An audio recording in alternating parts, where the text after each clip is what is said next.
Всем доброй ночи. Итак, друзья мои, я хочу вам подарить уникальную работу. Впрочем, как и все мои работы, которые помогали и помогают каждому из вас, кто с уважением относится к моему труду и к тем силам, которые через меня передают вам эти работы. Сегодня я хочу вам подарить родовую книгу мертвых. Звучит зловеще, страшновато, но на самом деле в этом может быть ваше спасение. И у каждого из вас желательно, чтобы была эта родовая книга мертвых. У меня иногда спрашивают, почему вы вот такие сильные работы даете как бы постепенно, дозированно. А ведь вот можно сразу же вначале дать все сильные работы, и как бы люди и сами определятся. Друзья мои, прежде чем дать такие работы, я должна была годами заслуживать ваше уважение и доверие. Самое главное. Потому что те работы, которые я вам даю, они на самом деле очень сильные. Иногда и зловещие есть работы, которые можно делать только несколько раз в жизни, и то только по необходимости, да, когда уже просто опасность стучится в двери. И такие есть работы. И я всегда предостерегаю, я всегда стараюсь предупредить,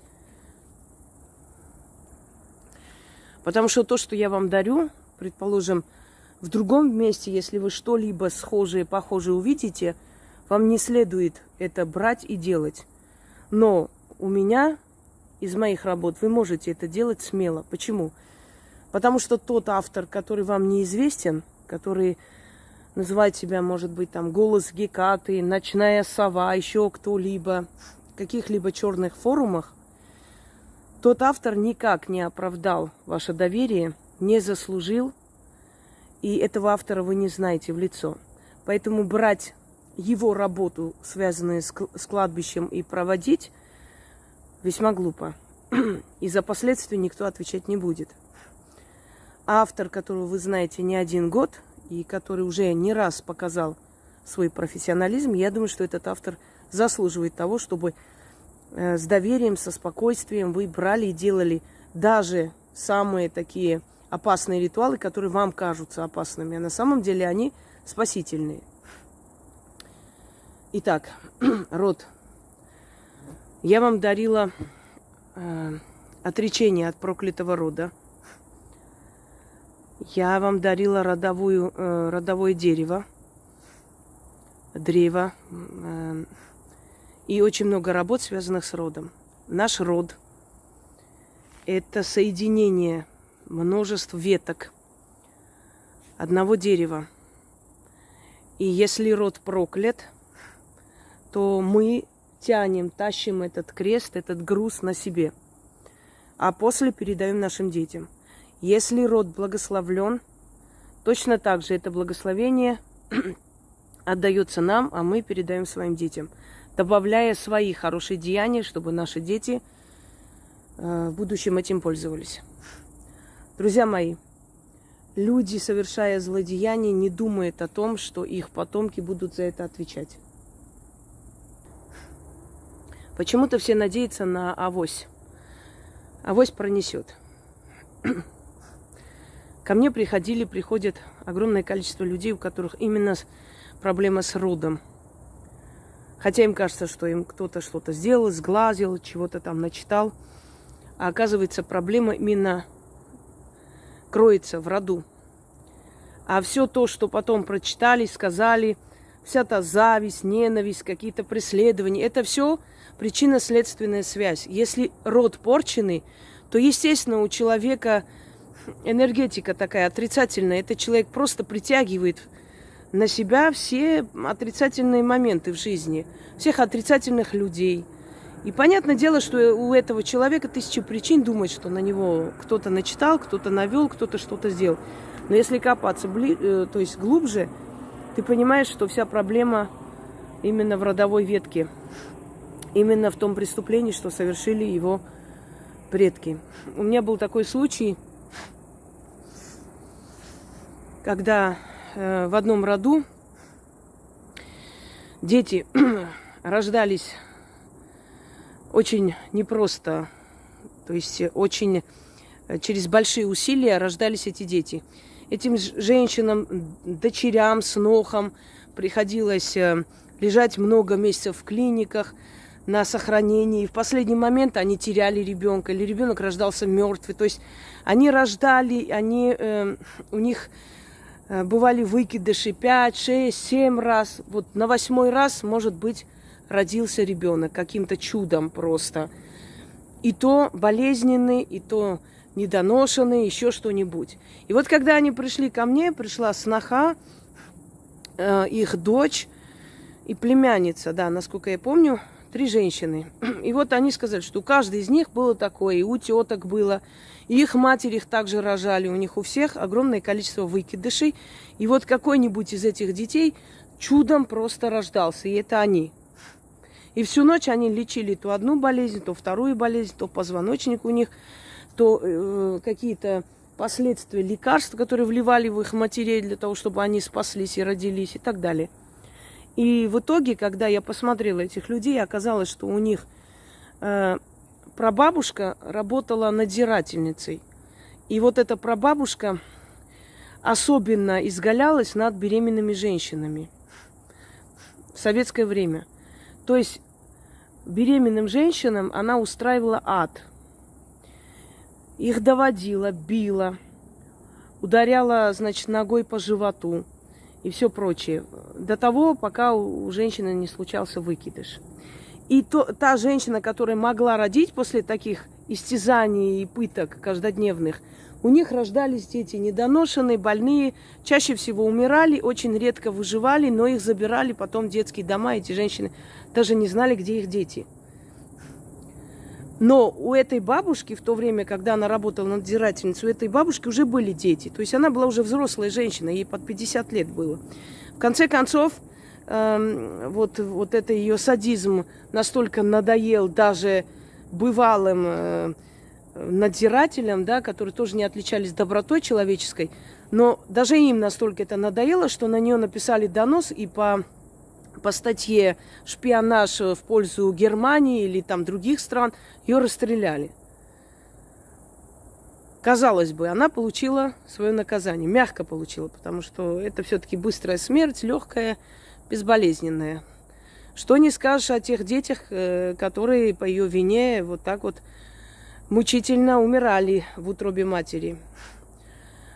И после этого ее дочери, снохи, то есть все женщины их рода, которые шли по их родовой ветке, и те женщины, которые приходили в этот род, да, в эту семью, они все вот так вот выкидывали детей, не могли родить.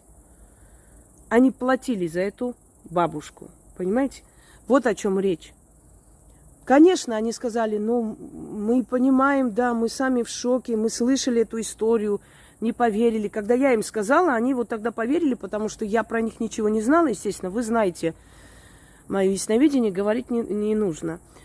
И когда я сказала, они просто сказали, что им казалось, что это какая-то легенда страшная. Может, бабушки завидовали, сочиняли такие вещи. А теперь убедились, потому что человек, не знающий их, тоже вот это рассказал. К тому, что, друзья мои, вот неважно, ваши дети виноваты в ваших грязных вещах, которые вы проводите сейчас и делаете. Не виноваты, они будут отвечать. Точно так же, как и мы будем отвечать за наших предков. Я скажу про свой род, что у меня нет, то есть проклятия рода. Почему? Я вам объясню. У нас в роду рождаются здоровые дети, у нас живут очень долго. В редких случаях те люди, которые отказываются от своей силы, отказывались, они наказывались, да. Но в редких случаях, а вообще в роду живут долго, красивые люди. Это еще одно благословение. Знаете, ну, в принципе, может человек сказать, ну, каждый себя считает красивыми, своих родных, близких, да, мы сами... Нет, ну, считать я могу все что угодно, а на самом деле красивые люди, если в роду красивые дети рождаются, это уже благословение. Я об этом говорила.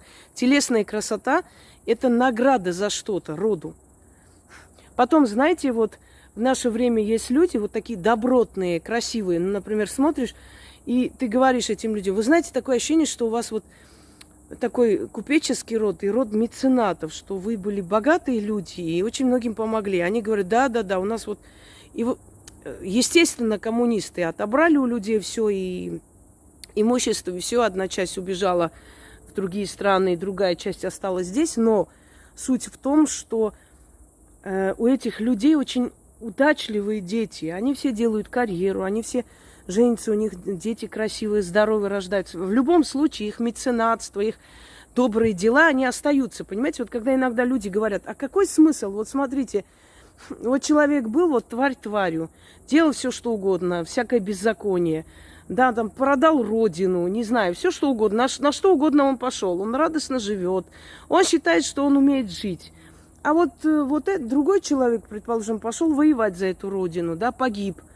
И вот где справедливость? Он, извиняюсь, живет, процветает, а этот человек погиб.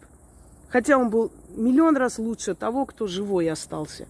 А я вам скажу, во-первых, наша жизнь – это временное пристанище. Это мы здесь в гостях. А там вечность. Теперь представьте, вечность там отвечать за свои поступки. Второй момент. Дети. Не забывайте, дети, род. Все те, у кого предки были вот такого типа люди, посмотрите на их детей сегодня. Я вам могу 1000 примеров привести. Дети, внуки, прокуроров, судей. Помните, такой был, как его имя-то, главный генеральный прокурор Советского Союза, Юшинский, кажется, Януарович, Андреевич, что ли, Януарович, его в шутку называли Ягуаровичем. Очень умный человек, интеллектуальный, просто гениально умный человек. Но он отправил на расстрел огромное количество людей. И как вы думаете, сложилась судьба его единственной дочери? Абсолютно никак. Оплеванная всеми, без семьи, без ребенка, без карьеры, без имени, без ничего. Просто забытая всеми в этом мире, она умерла. Как сложились судьба дочери и внучки Фурцевой, которая гасила всех. Вот колхозница поднялась на уровень, да, министра культуры и оголялась над всеми, кто вызывал когда-то у нее зависть. Особенную зависть у нее вызывали пары, влюбленные пары, счастливые пары. Она сама была одинокая, мужики ей в основном пользовались, у нее не было в жизни ни любви, ничего. И она с таким удовольствием уничтожала просто семьи, вы даже не представляете. Например, Абазинскому перекрыла кислород, когда увидела, что на общем там каком-то банкете он очень нежно относился к жене, показывал ей свою любовь. И это же был великий человек, замечательный певец. И она зашла в этот... где производили эти пластинки, а что такое, почему Абазинский, везде Абазинский, никакого Абазинского, вычеркнула его и все. Почему? Потому что ей не понравилось, как Абазинский любил свою жену. Она была одинокая, понимаете, одинокая, все время каких-то мужиков встречала, которые откровенно ею пользовались, в пьяном угаре кричали ей в лицо, что она там такая да сякая. И она просто ненавидела влюбленных мужчин. Она ненавидела, когда мужчины особенно демонстративно показывали нежность к женщине. Точно такой же она увидела как-то эту нежность к Марине Влади со стороны Высоцкого. Она погасила его, она запретила просто Высоцкому летать в Париж. И ей было вообще параллельно, что там они любят друг друга, что они страдают. Ей было вообще все равно.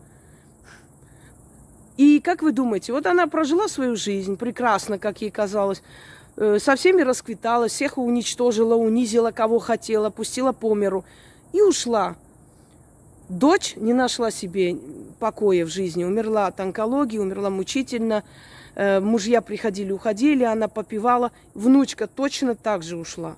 То есть, понимаете, друзья мои, когда вы что-то делаете, хорошее или плохое, не ждите от людей ответа. Ни за хорошее, ни за плохое. Если плохое вы не дождались, не думайте, что люди такие дураки, а вы умеете жить, какие вы молодцы. Вот видишь, я сделала подлость, и мне сошло с рук. Да, сошло с рук, но вон там наверху один старик открыл книгу и написал: Петровна Валентина Николаевна такого-то числа сделала подлость, плюс или минус. И вот потом у этой Валентины Николаевны, когда родится дочь, внучка, правнучка и так далее, они придут к такой, как я, через много лет. И скажут: а у нас не складывается жизнь по женской линии, почему-то мы все несчастные. А вот тогда та женщина скажет: а у вас была такая бабка Валентина, вот такая тварюга, которая всем делала гадости и думала, что все будет хорошо? Да, была. Ну вот вы за нее платите. Понимаете? И вот то же самое, я насчет своей семьи имею в виду. Моя бабушка, прабабушка и мой прадед собирали всех детей после геноцида, после революции. Этих детей воспитывали как своих, потом выдавали замуж, потом давали им приданое девочкам, а мальчикам строили дома. И поэтому, что бы у нас в жизни ни происходило, у нас тоже раскулачили, все собрали, то есть забрали все, что возможно. Но в любом случае, что бы ни происходило, в последний момент кто-то притягивает руку помощи, понимаете? Вот заслуги моего рода. Так вот, друзья мои, существует такой ритуал. Этот ритуал очень древние времена применялся по-разному. Применялся, то, что я сейчас скажу, естественно, это мое изобретение, но примерно вот такое же было в древние времена. Вот так вот люди еще в языческое время таким образом соединялись с мертвыми. И это называлось немножко по-другому. Летопись мертвых. Родовая летопись мертвых. Или родовая книга мертвых. Но книга нам ближе и понятнее, поэтому люди зашивали, поскольку это все было из пергамента или из иного материала, ну, это все было очень дорого, и мало кто мог себе позволить. Многие делали из дощечка, вот таких тонких доски прикрепляли, как бы получалась такая книжка маленькая или большая, смотря сколько там в роду людей.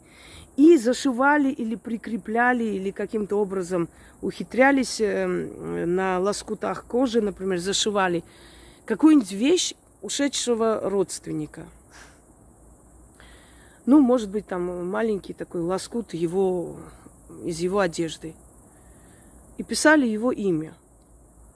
До того, как появились письмена, естественно, просто зашивали эти кусочки, собственно говоря, от родственников, да, оставшиеся от их одежды. Но поскольку этот ритуал больше известен именно с того времени, с римского времени, греко-римских времен, естественно, тогда уже письмена появились. И, естественно, это делали больше люди более грамотные, к этому прибегали, чем деревенские. Поэтому такие вот книги потом археологи находили. Что вот книги, и их назвали книги мертвых. Для чего они предназначались? И там писали желание, просьбу и так далее. И очень верили, что в этой книге мертвых вот то сакральное, что они отдают своим родным и близким, оно сохраняется и исполняется. И я хочу вас сейчас научить этому. Я сразу скажу вам, что этот заговор, который нужно читать каждый раз, открывая книгу мертвых, я передам Яне, потому что его читать громко нельзя. Вот произносить нельзя. Можно только передать в письменном виде. И она вам запишет, этот текст там внизу наберет, я ей передам этот текст. Наберет и напишет. Даже ей, когда она будет записывать, произносить это нельзя. Дело в том, что если я произношу с вами вместе, например, заговор на удачу, да, в этом ничего такого нет. Оно сработает и для меня тоже. Или слабо сработает, потому что я просто вас учу, а не произношу, то есть не провожу ритуал, ну, 30% сработает. Но в любом случае он вреда мне не нанесет. Но есть заговоры, которые просто так произносить нельзя. Это относится к черной стороне магии. Ну, условно разделяем черные, темные дебри, да? Это не злые дебри, не страшные, но темные дебри. То, что должно быть между нами. Вот. Никто не должен это слышать. Поэтому слова заговора Яна наберет и выставит внизу. Итак, что вам нужно делать? Первое. Распечатайте в нормальном качестве фотографии своих родных людей, которые ушли. Бабушки, дедушки, сколько знаете. Но те, которые вам дороги, близки, не всех подряд, кто вот попадется. Кто вам дорог и близок. Если в вашем роду вас любили, если к вам хорошо относились, это не каждому нужно делать. Только тем, у которых хороший был род. К проклятым родам обращаться не нужно. Но есть одно но. Если ваши родители были плохие люди, но вы знаете, что ваши дедушка, бабушка, прабабушка, прадедушка были хорошие люди, достойные люди, вы можете к ним обращаться. Вот той стороне рода, то есть той ветке, которая не испорченная. Итак, к вашему роду относятся ушедшие ваши дети, если такое есть? Конечно, да. Лучше, если вы закажете или сами сделаете, знаете, такое компьютерное, вот как коллаж. Кажется, правильно сказала, да? Или коллаж? Да. Вот маленькие фотографии всех подряд. И вот прям вот на одну страницу все фотографии этих людей. Распечатайте в хорошем качестве. Бумага может быть любая, мягкая и твердая. Главное, чтобы качество, чтобы глаза были видны, цветное. Мы сейчас с вами рассматриваем современный вариант книги мертвых, которые делали в греко-римский период. Это аж 3000 лет назад. Распечатали, аккуратно приклеивайте на первой странице. И на следующей странице пишите все имена и даты рождения и смерти этих людей, которые на этой фотографии. Какая должна быть книга? Страницы этой книги, листья, должны быть совершенно белые, чистые. Там не должно быть ни линий, ни в клеточку, никак. Совершенно чистые. Чернила либо темно-синие, то есть не светлые, голубые, есть такие чернила, либо черные чернила, ручки, когда вы будете писать. Дальше. Возьмите большую такую, книгу теней закажите где-нибудь красивую. Или купите.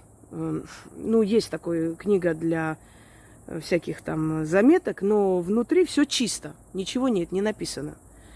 И обязательно обтяните сверху либо черной кожей, либо черной тканью. Она должна быть черная. Ничего не пишите на этой книге, никаких слов, там, книга мертвых и все там. Нет. Вот как я вам объясняю.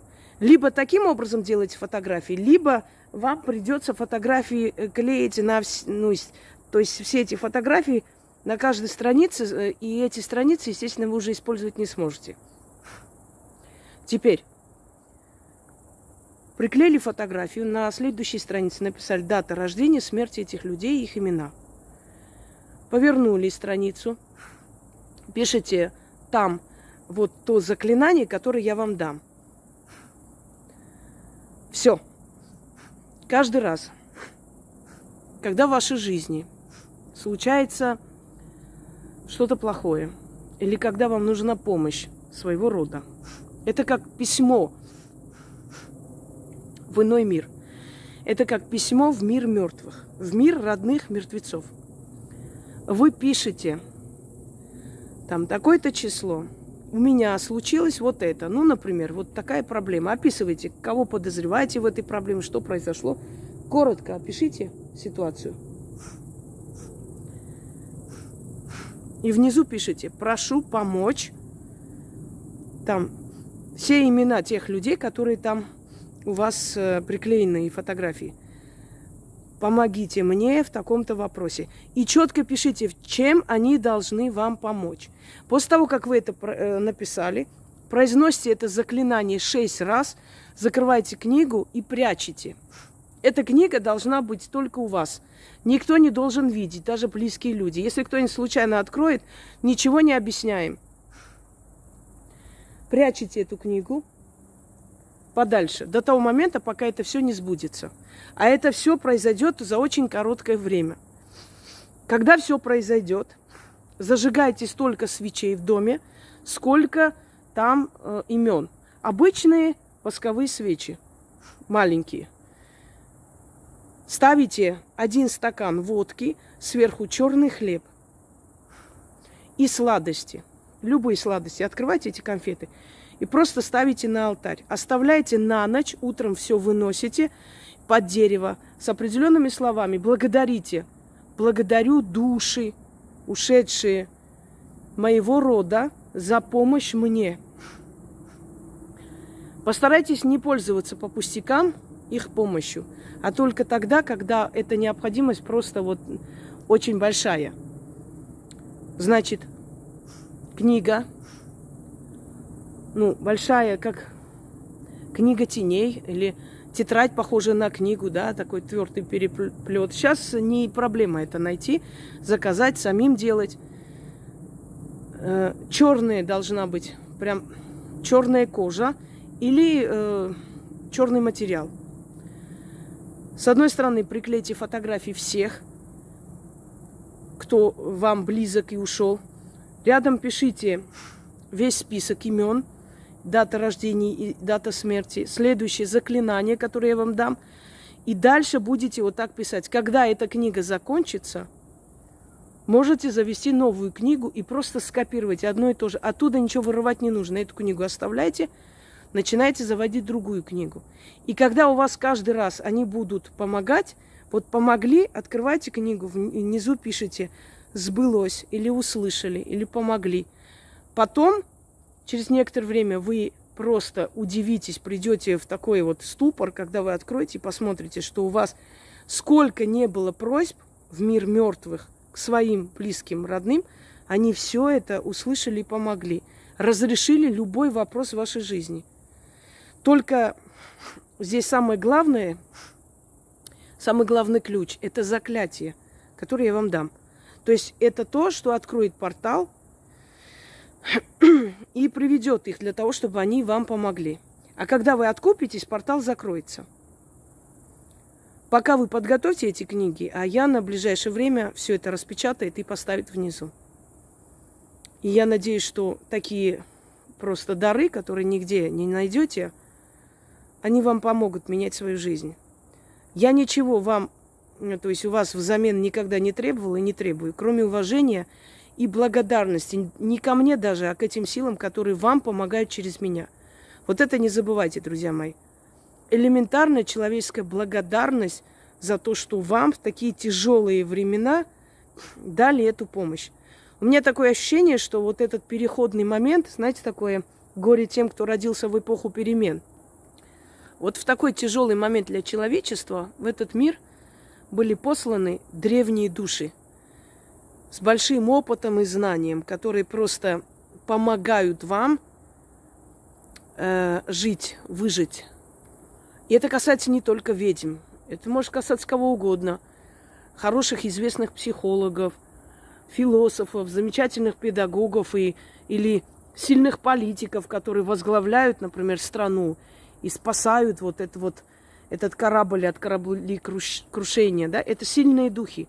И не каждый народ и не каждая страна заслуживает, чтобы столько древних душ пришли для того, чтобы помочь народу этой страны выжить и выйти в нормальном состоянии из этой ситуации, в то время, когда мы видим, что происходит, и как ломаются, крушатся и уничтожаются другие страны.